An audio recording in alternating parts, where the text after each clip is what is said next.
Hello students, this is my second video for class 7th and my today's topic is the Constitution of India. Now the question arises, what is Constitution? A constitution is a document containing the set of rules according to which the government of a country is governed. The rules contained in the constitution may be either written or unwritten. The constitution of a country is the supreme law of the country, and all the laws, rules, and regulations of the country must be in accordance with the constitution. A constitution has the following basic features. What were these features? First one is it laid down the basic structure of the government and its functions. Secondly, it describes the functions of different organs of the government, their powers and mutual relations. Thirdly, it laid down the fundamental rights and fundamental duties of the citizens. Next, it describes the relationship of the government with the people. And lastly, it describes the procedure of the amendment of the Constitution.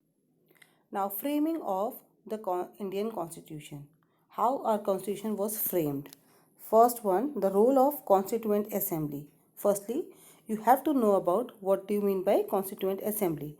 The Constitution of India was framed by the group of representatives of the people called the Constituent Assembly. It consists of 308 members. Some of these members were elected and some were nominated by the princely states. The Constituent Assembly has members like Pandit Jawaharlal Nehru, Sardar Vallabhbhai Patel, Dr.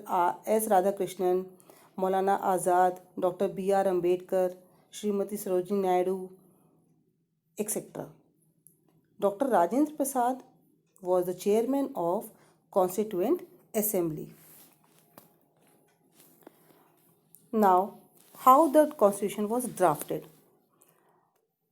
A drafting committee under the chairmanship of Dr. B.R. Ambedkar was set up by the Constituent Assembly on August 29, 1947 after our independence with the task of drafting the Constitution.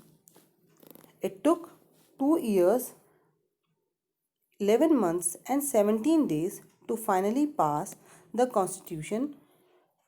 At the time of its signing, the Constitution consisted of 395 articles and 8 schedules. Now our next topic is adoption of our Constitution. The Constitution was adopted and passed by the Constituent Assembly on November 26, 1949. The Constitution as a whole came into force with effect from January 26, 1950. It is on this day India became a republic and the day is celebrated every year as our Republic Day. With the coming into force of the Constitution, C. Rajagopalachari became the first Indian Governor General. He replaced Lord Mountbatten.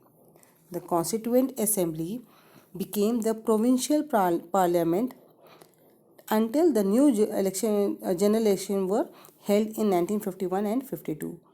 So after election, Dr. Rajendra Prasad, who was the president of the Constituent Assembly, became the first president of independent India. So student, I hope you understood the topic. In my next video, I will discuss about the preamble. Till then, goodbye.